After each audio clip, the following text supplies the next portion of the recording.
So in public speaking school, they train you to grab everyone's attention right off the bat with a bold and controversial statement. So this is mine. And some of you are laughing and some of you are sitting there in stunned silence, I can tell. But I'm actually being serious. So a little background, if you could tell from my accent, I'm not from here. I'm an American, I'm from California, I still live there actually, but I've been coming to Canberra regularly, and by regularly, probably 7-8 times a year for the better part of 7 years, flying back and forth. So yeah, the airlines love me too. But when I first told everybody that I was coming to Canberra, especially Australians, especially Sydney-siders or people from Melbourne, they would usually roll their eyes or laugh because Canberra was a bit of a joke, right? Everybody talked about it being the land of, what do you call them, roundabouts and public servants, I guess. It's interesting that those are the two takeaways from Canberra. So I really didn't know what to expect when I first got here, but I didn't have very high expectations, I'd have to say. So I actually was quite shocked to find that it really is a beautiful place, and I love it. It's honestly my favorite city in Australia.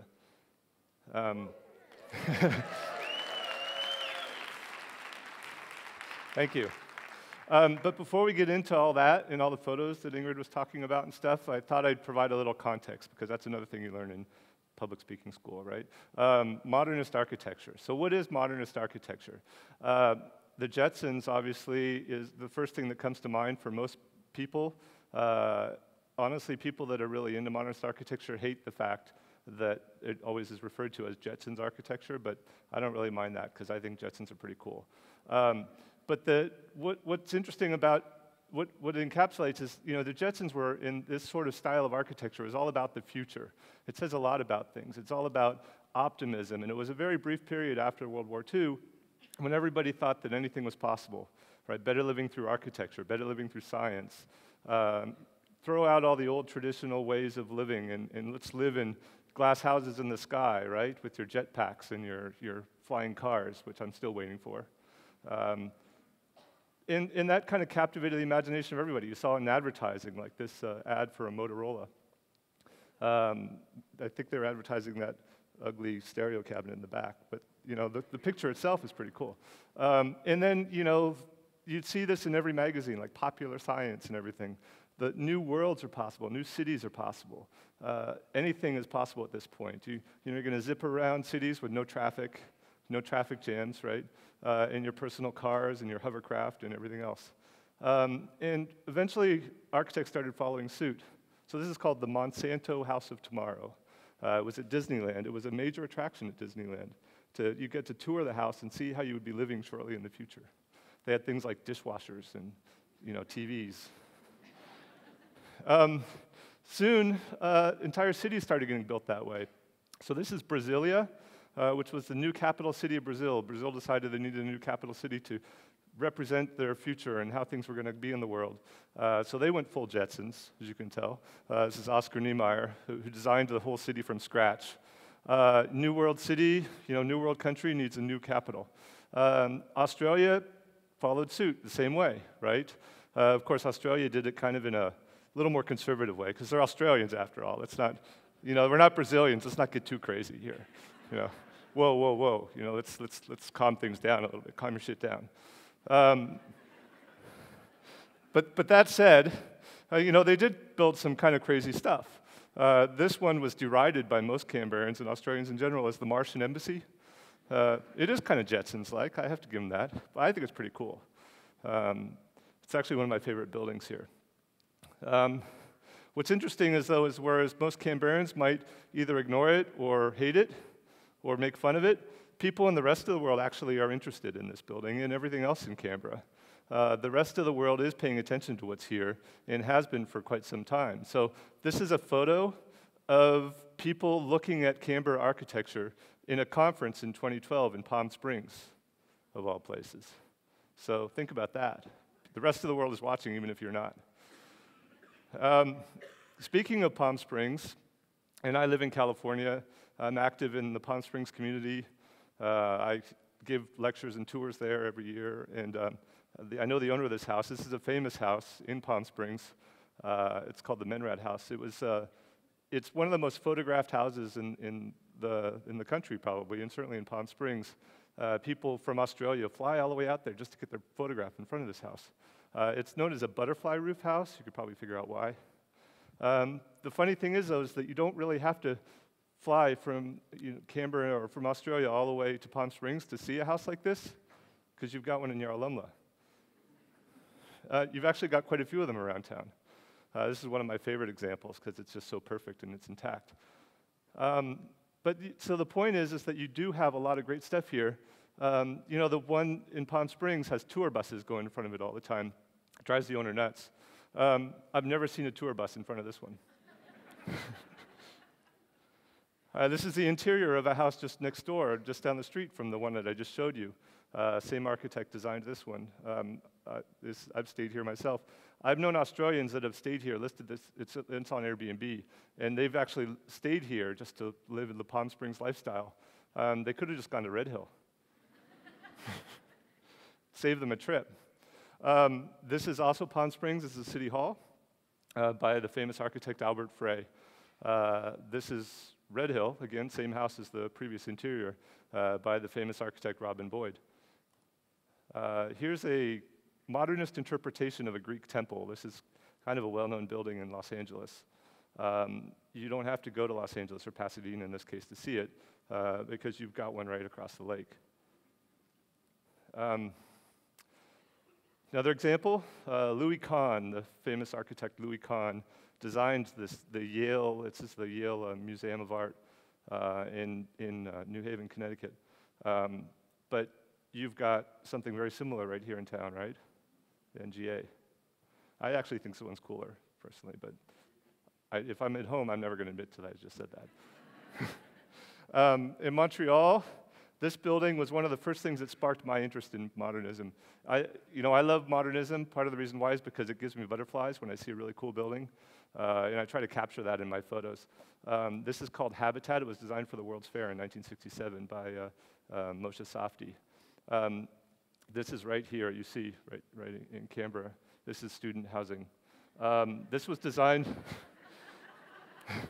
Granted, it might not be as cool as this, but it's pretty cool. Come on. But I understand the students don't like living there, but who cares?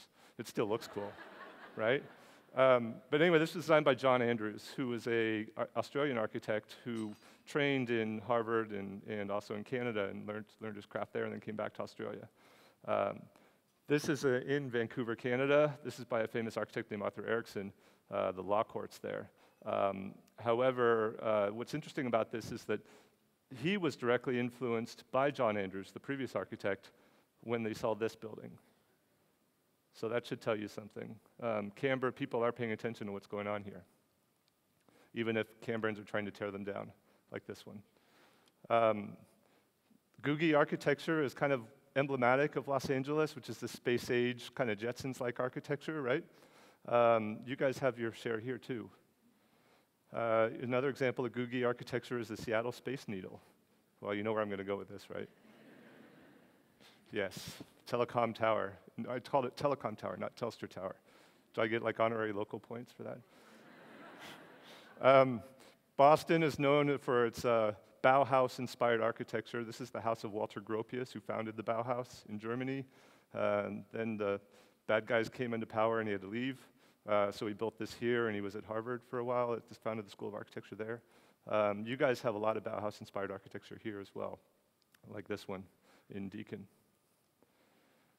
So I guess the point of all of that was just to say, to quote Thoreau, it's not what you look at that matters, it's what you see.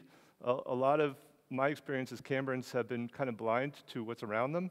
They don't notice it. Maybe it's because they're locals, they grew up with it, so they don't see it anymore. But just paying attention to what you've got makes all the difference, and looking at it maybe a little differently than you would normally. So a couple of examples. These aren't in Canberra for the most part, but this is just a house that I photographed once really badly, and then I came back and photographed it in the right light, and looked at it and framed it differently. This is a library that I photographed also pretty badly.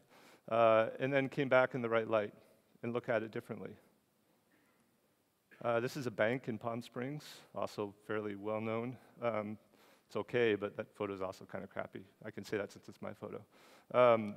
But this, look at it differently. Look at it in a way that frames the thing that is most interesting about it. This is, it's a nice view, but you can't really tell the building that much because the sun's in the wrong place, it's not lit the right way. Come back and look at it when it's the right time of day. This building in Paris by Le Corbusier, it's one of the first modernist buildings in the world at my alma mater, the University of Paris. Photograph it in a way, look at it in a way that emphasizes the thing that's interesting about it. But most often what tends to happen is we see, as soon as a building gets built, things get built up around it. We put car parks in front of it, and you put up really shitty signs, in front of it, and light poles and utility boxes, and you tend to lose what the architect was trying to say, the message the architect was trying to convey, with all of the crap that gets accumulated around it, almost immediately after it's built, but especially over the years.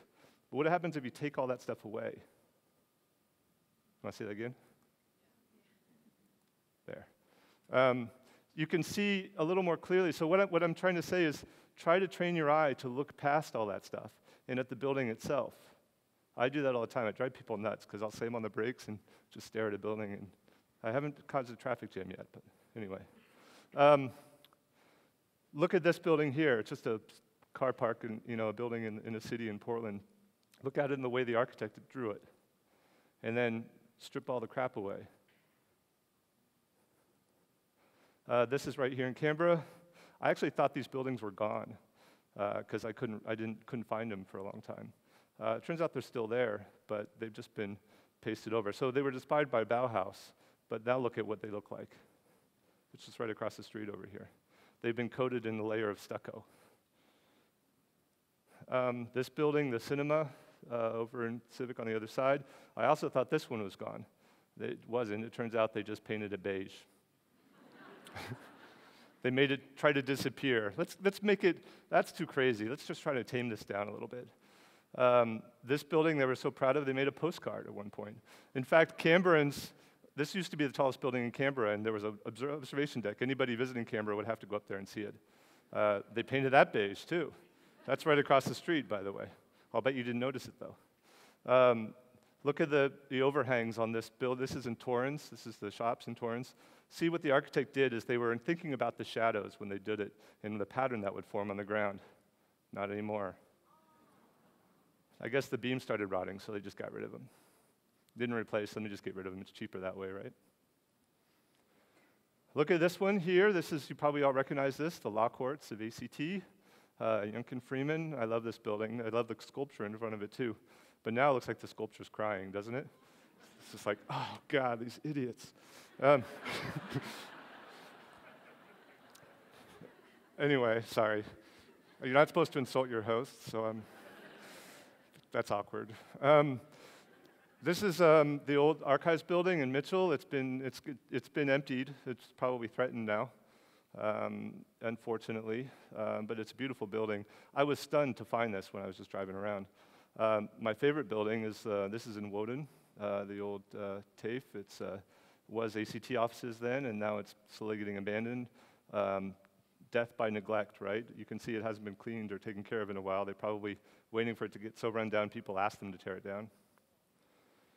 This building is definitely getting torn down. It's just across the Civic on the other side.